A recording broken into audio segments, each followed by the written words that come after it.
श्री असदुद्दीन ओवैसी जी। शुक्रिया मोहतरम चेयरमैन साहब, आपने मुझे बोलने का मौका दिया। मैं शुरुआत में बताना चाह रहा हूं कि मैं हुकूमत की तरफ से लाए गए इस रेजोल्यूशन की मुखालिफत में बोल रहा हूं और मैंने अमेंडमेंट्स भी दिए हैं प्रेजेंट एड्रेस के लिए। और चेयरमैन साहब, आप उर्दू को जानते हैं। किसी एक शायर ने शायद बरसर इख्तिदार जमात के लिए ये शेर कहा होगा कि उसूल बेचकर मसनद खरीदने वालों, निगाह अहले वफा में बहुत हक़ीर हो तुम। वतन का पास तुम्हें था ना होगा कभी कि अपने हिर्स के बंदे हो, बेज़मीर हो तुम। इज़्ज़त नफ्स किसी शख्स की महफूज नहीं, अब तो अपने ही निगहबानों से डर लगता है। डंके की चोट पे जालिम को बुरा कहता हूँ, मुझे सूली से न जिंदानों से डर लगता है। मोहतरम चेयरमैन साहब, मैं आज इन लोगों की तरफ से बोल रहा हूँ जो दिखते तो हैं, जिनके बारे में बात तो होती है मगर उनकी कोई नहीं सुनता। मैं उनके बारे में बोल रहा हूँ जिनके बारे में वज़ीर आज़म मोदी ने कहा था कि घुसपैठी है। मैं उन बेटियों और माओं के बारे में कह रहा हूँ जिनके बारे में मोदी ने कहा कि ज़्यादा बच्चे पैदा करते। मैं उन मासूम नौजवानों के बारे में कह रहा हूँ जिनको मॉब लिंचिंग के ज़रिए मारा जा रहा है। मैं उन बेज़ुबान माँ और बाप के बारे में बोल रहा हूँ जिनकी औलाद आज इस हुकूमत के गलत कानून के चक्कर में जेलों में सड़ रहे हैं। सर, मैं दस्तूर जब इस ऐवान में बन रहा था, संविधान बन रहा था, तो उस वक्त अलहदा वोटर लिस्ट और इंतखाबी रिजर्वेशन की बात आई तो उस वक्त के हमारे फाउंडिंग फादर्स ने, हमारे बुजुर्गों ने, दोनों समुदाय के हिंदू और मुसलमानों ने फैसला किया कि हम इस पर राज़ी नहीं होंगे। बल्कि उन्होंने क्या कहा था हमारे फाउंडिंग फादर्स ने, उन्होंने मुखालिफत की थी अलहदा वोटर लिस्ट की और इंतखाबी रिजर्वेशन की। उन्होंने कहा था, I quote sir, it is the duty of majority community to ensure that minorities are elected in the representative numbers. BJP मुसलमानों की नफरत पर जीतती है और मुसलमानों के नाम निहाद मसीहा मुसलमानों के 90% ज़्यादा वोट हासिल करते हैं, मगर फिर भी इस ऐवान के दरवाजे नहीं खुलते मुसलमानों के लिए और सिर्फ 4% मुसलमान जीत कर आते हैं।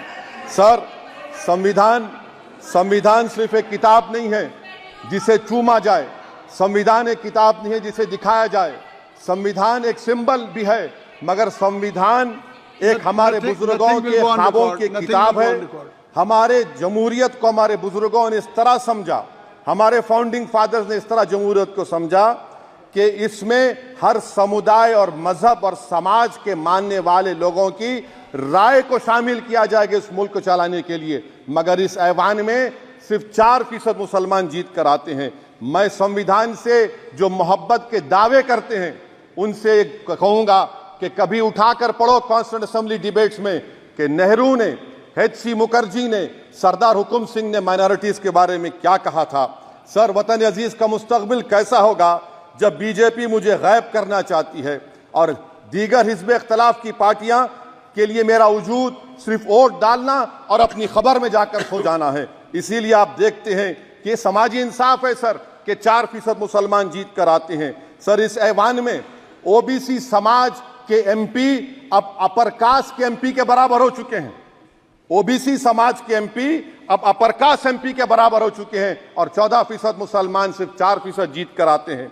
CSDS का डेटा यह बताता है कि इस मुल्क में जो वोट बैंक है, जो एक मुश्त वोट डालता है, वो अपर कास्ट का है। मुसलमान का कभी ना वोट बैंक था ना कभी रहेगा। सर, 4 जून के बाद 6 मुसलमानों की मॉब लिंचिंग हुई।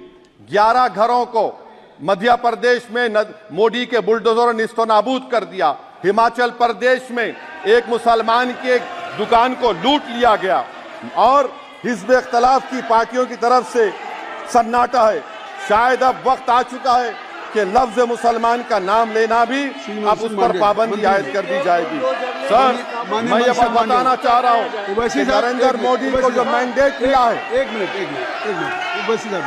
आप लोग बैठ जाएं, कृपया आप लोग बैठ जाएं। श्री मनसुख मांडविया जी, आप लोग बैठ जाएं, कृपया माननीय सदस्य बैठ जाएं। श्री मनसुख मांडविया जी, कृपया आप लोग बैठ जाएं। अपने प्रारंभिक आप लोग बैठ जाएं, आप लोग बैठ जाएं।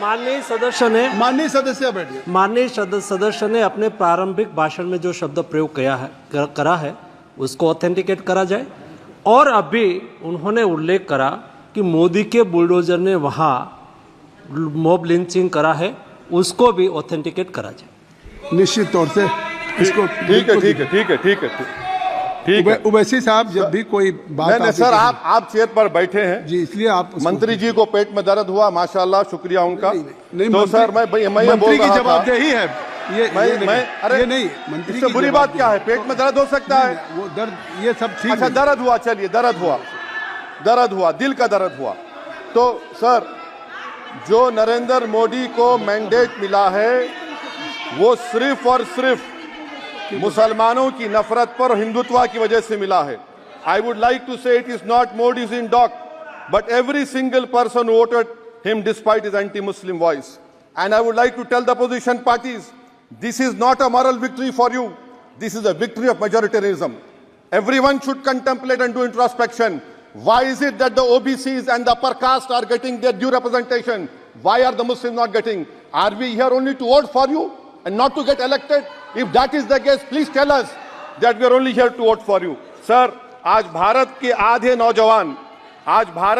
नौजवान बेरोजगार हैं और रोजगार की तालाश, बेरोजगारी का आलम यह है सर कि मोदी सरकार के 5 साल में 75 लाख एस्पिरेंट्स की जिंदगी बर्बाद हो गई, 6 पेपर लीक हुआ।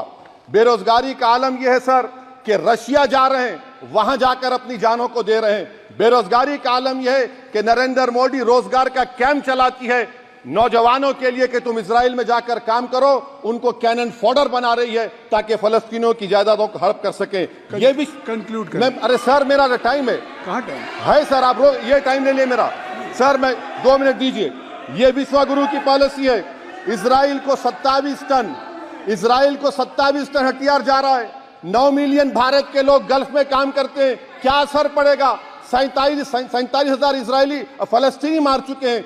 क्या है हमारी पॉलिसी सर? क्यों हथियार दे रहे हैं सर? नस्लकशी हो रही है। सदर जमहूरिया के खुतबे में राष्ट्रपति के सर, मैं उसी पे बोल रहा हूं सर, उसमें लिखा हुआ है फॉरेन पॉलिसी के ऊपर, आप पैराग्राफ नंबर 25 देख लीजिए। सदर जमहूरिया में सैचुरेशन अप्रोच है।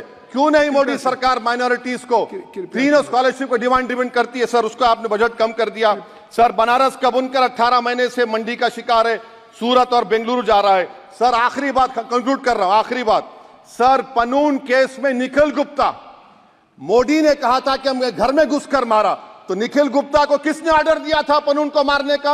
अगर नहीं दिया तो उसको बचाइए, और अगर दिया नहीं तो फिर उस पर पीएमएलए क्यों नहीं लगाकर? सर समाप्त करो। कमेटी बनाई आपने, उसका क्या हुआ सर? हम एससीओ को नहीं जा रहे सर। मैं आपको बता रहा हूं कि मैं अपनी इस तकरीर को टीपू सुल्तान की नजर, सुनिए सर, अब हो गया खत्म कर रहा हूं सर। मैं अपनी तकरीर को टीपू सुल्तान के नजर कर रहा हूं। ये टीपू सुल्तान की फोटो है, क्या आप इससे भी नफरत करेंगे सर? ये संविधान में टीपू सुल्तान की फोटो है जिस पर वल्लभ भाई पटेल ने साइन किया, श्यामा प्रसाद मुखर्जी ने साइन किया। ये आपकी नफरत है सर। आखिर में मैं अपनी बात को खत्म कर रहा हूं इस शेर पर कि क्या दिन दिखा रही है सियासत की धूप छांव। जो कल सपूत थे वो कपूतों में आ गए, थे इस कदर अजीम के पैरों में ताज थे, इतने हुए जलील के जूतों में आ गए। बहुत बहुत शुक्रिया सर।